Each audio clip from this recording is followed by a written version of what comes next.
Next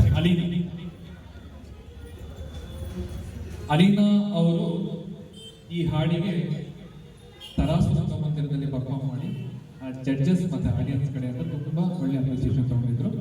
Alina Don Bosco first standard ಓದ್ತಾ ಇದ್ದಾರೆ ICSE. ಕೇಳಿಸೋದಕ್ಕೆ